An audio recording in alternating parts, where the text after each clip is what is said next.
Hey guys, so since I haven't been able to see all the 2014 films quite yet that I wanted to see, towards the end of the year, since I'm living in an area where, we don't really get a lot of the really, really small stuff until, like early January and things of that nature. But I figured for now, what I'm going to do is since I was going to do this anyway, I'm probably just going to post this video sooner since I pretty much already know what I'm going to say already for this list anyway. So I'm going to do my top 10 most anticipated films that I'm looking forward to the most going into 2015. These are the 10 films that, going into them, I'm going to have, high expectations, but at the same time, if you make them too high, any form of disappointment at all will make you more disappointed than maybe originally you were going to be. But overall, these are just 10 films I'm really looking forward to in 2015. And I hope that you guys are also looking forward to coming into this new year as well. So let's start at number 10. And what we're going to do is like I've done in previous years, number 10 will be like the lowest. And then as we go closer to number one, those are more so the films that I'm really, really looking forward to. So at the number 10 spot of films I'm looking forward to, the number 10 spot goes to Pixels. It is an upcoming Chris Columbus film where these video game experts basically have to get rid of like these giant video game characters, and they're clearly pixelated from their former selves, from their old video game selves. And I guess they have to. I think it's Adam Sandler and Michelle Monaghan and Peter Dinklage and I think Josh Gad's the other one. These video game experts basically try to get these game characters back into their games because I think if they're out for too long, more than likely something happens or something of that nature. But what I know about it, it sounds pretty cool, and it's going to have a summer release in 2015. I think in July at some point. And also Chris Columbus, who's worked on Mrs. Doubtfire and the Home Alone films, the first two, as well as the first two Harry Potter films. All big films, and I love this director. He's worked with John Hughes, who I'm a huge fan of. Back when he was alive, he's directing the films. I have another reason to look forward to it. So Pixels makes it to number 10. Really looking forward to the movie, and I love video games, so that just adds to the anticipation. At number 9, we have Ant-Man.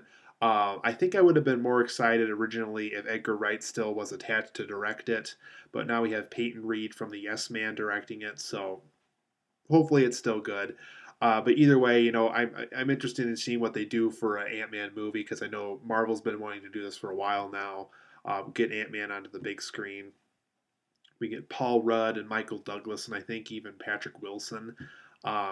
It sounds pretty interesting for the most part, but at the same time, it could go really good or really bad, but based off the director switch. Um, so Ant Man makes it to number 9.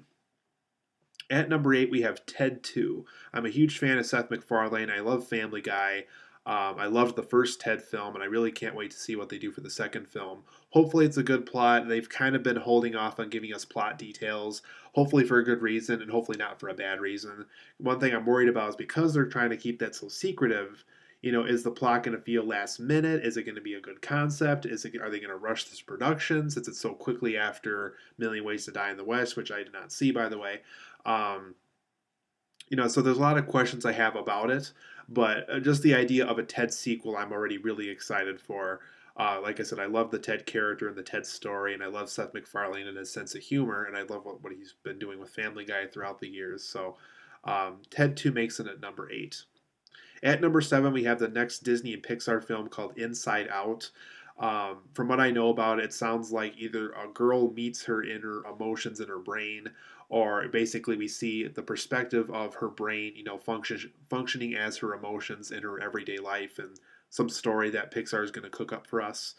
But yeah, like for characters as emotions, we see like fear and happiness and sadness and all these emotions that human beings have, and it'll be interesting to see kind of how. Because another thing too is this isn't a sequel or a spin-off of any kind. This is an original story from Pixar again. So really excited to see what Pixar does with it. Hopefully it's another instant classic from them. So Inside Out makes it in at number 7.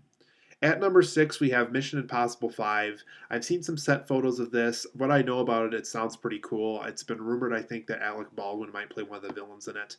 Um, I believe Jeremy Renner is going to reprise his role from the fourth film, and of course Tom Cruise is going to come back. But it's going to be by the director of Jack Reacher, so that's my one little hesitation with it because I'm not a huge fan of Jack Reacher. But hopefully, Mission Impossible 5 will have a great storyline and great action scenes. All the stuff you need for a good Mission Impossible film. It's going to come out Christmas Day, I believe, in 2015. So a huge Christmas release for that year. I'm just really looking forward to it.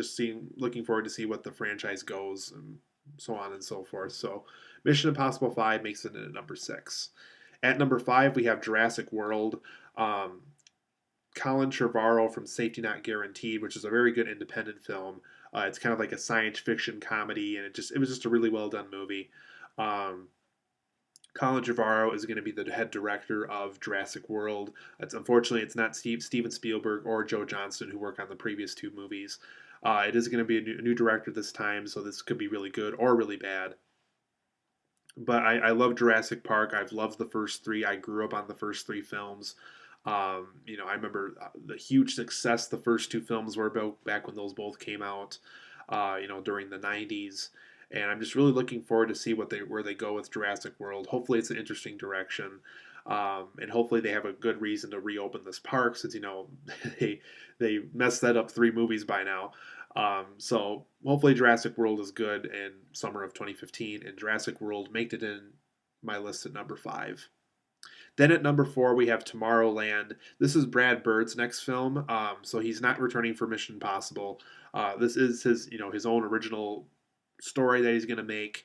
It's loosely based off the ride at Disney, I think, also called Tomorrowland.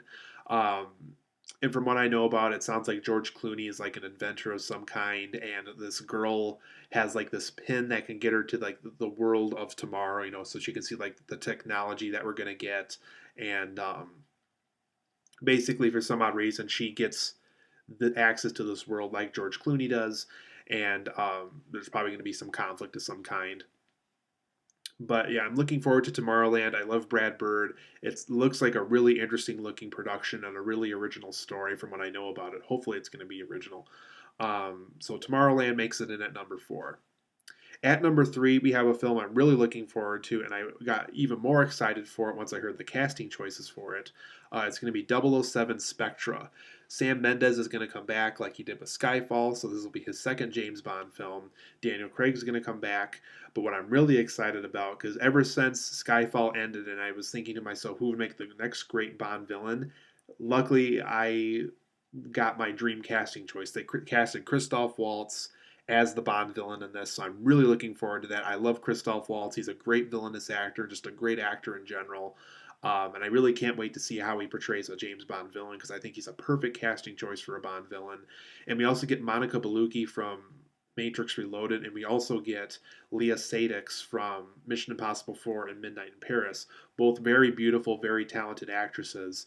And I can't wait to see what they do as Bond girls because Monica Bellucci alone, that would be my dream casting choice, and they're going with her for this new Bond film. Aging perfectly, by the way. So 007 Spectra makes it at number 3. I love James Bond. I can't wait to see what his next adventure is and what Daniel Craig's portrayal of James Bond is going to be for the 4th time in his career. Then at number 2, we have Avengers 2 Age of Ultron. Really looking forward to this one. I've been looking forward to this one since 2012, ever since Avengers ended, and I was curious to see what was going to happen next and how the Avengers team was going to reunite again. And I got really excited again once Josh Whedon said he was going to direct this one once again. And it sounds like he's going to do the 3rd and 4th one, so pray to God that happens. I have my fingers crossed. But yeah, really looking forward to Age of Ultron. Ultron, the character, sounds really interesting. He sounds like a perfect choice for a Avengers sequel. Really threatening, really powerful, really dangerous. From what I know of James Spader's voice role in the film, it sounds like he's depicting the character very exactly, very precisely. So hopefully that works out very well. So Avengers 2 Age of Ultron, it's my second most anticipated film of 2015. Then for number 1, and this won't shock many because I'm sure this will be everyone else's number 1 anticipated film of next year as well. It's going to be Star Wars Episode 7, The Force Awakens. I remember when I was a kid in the 90s and I got the digitally remastered Star Wars original trilogy set, and I used to watch that all the time as a kid. What's really cool is for those who grew up on Star Wars and have been with Star Wars this entire time, We're going to get Mark Hamill, Harrison Ford, and Carrie Fisher back on the big screen for this franchise. So we're going to see them as, you know, older versions of these characters, and we're going to have new generations of Jedi's, new generations of Sith Lords, and Sith Lords, if if I said that right. Just really looking forward to it. They got J.J. Abrams, who is a huge Star Wars fan, working on this. So we have a huge Star Wars fan working on it, and that alone should make people excited for it. Um, and hopefully there's no Jar Jar Binks. And if there is, hopefully it's a very quick and funny cameo, and that's it. So that's what I'm looking forward to the most, you guys. Hopefully, you guys are looking forward to these 10 films as well. Let me know down below if there's a film that you're looking forward to in 2015 that you're really looking forward to that I didn't mention here. And once again, I hope to do a top 10 best of 2014 lists here pretty soon, as well as a top 5 worst films of 2014 film list as well. So look forward to those. Like I said, I hope you guys are looking forward to these 10 anticipated films as well. And I will see you here for a future video.